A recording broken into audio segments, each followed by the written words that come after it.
বৈশাখ উদযাপনের অনুষঙ্গ হিসেবে মঙ্গল শোভাযাত্রা যুক্ত হয়েছিল আজ থেকে প্রায় ৩০ বছর আগে। এবারও চারুকলায় প্রায় ১ মাসের এই কর্মযজ্ঞ এখন প্রায় শেষ পর্যায়ে। এরকমই হয়েছে, সবসময় হয়ে আসছে।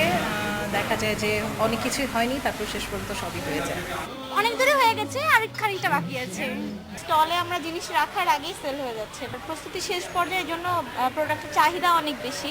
আমাদের ফান্ড কালেকশনের জন্য বড় একটা অংশখানে কাজ করছে, তো কাল থেকে দেখা যাবে বারটা বন্ধ করে এখানে সবাই এসে কাজ করবে। দিনরাত অক্লান্ত পরিশ্রমে শোভাযাত্রার শিল্পকর্মগুলো তৈরি করছেন শিক্ষার্থীরা। এ কাজে পারিশ্রমিক নয়, সৃষ্টির আনন্দই তাদের কাছে মুখ্য।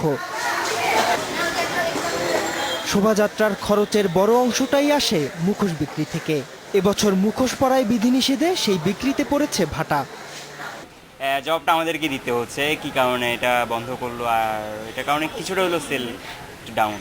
গত বছর আমাদের এই কাটিং মাস্ক বা এই ধরনের মাস্ক প্রায় ১,৫০০ থেকে ২,০০০ পিস সেল হয়েছিল। আমাদের এখন পর্যন্ত বিক্রি আসলে ওই লেভেলে না, তবে এতে আমরা মোটেও হতাশ না আর কি। এই আয়োজনের খরচ ১০ থেকে ১৫ লাখ টাকা। বিগত বছরে অনুদান ছাড়াই শোভাযাত্রা হলেও এবার ১ লাখ টাকা দিয়েছে সংস্কৃতি মন্ত্রণালয়।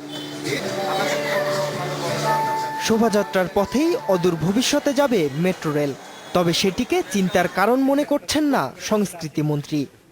মেট্রো রেল যেখান দিয়ে যাক না কেন, একটা জিনিস কিন্তু নিশ্চিত করা হয়েছে যে ঢাকা বিশ্ববিদ্যালয়ের যে পরিস্থিতি সেটি যেন নষ্ট না হয় বা সেটি যেন ক্ষতিগ্রস্ত না হয়। কোথাও কোথাও হয়তো আমাদের ছোটোখাটো কিছু সমঝোতা করতে হবে, কিন্তু তার মানে এই নয় যে এটার জন্য বৈশাখী শোভাযাত্রা বা মঙ্গল শোভাযাত্রা বন্ধ হয়ে যাবে। নারী ও শিশু নির্যাতনের প্রতিবাদে চারুকলার এবারের মঙ্গল শোভাযাত্রার প্রতিপাদ্য অন্তর্মম বিকশিত করো অন্তরতর হে। Faisal Siddiqui, independent news, Dhaka.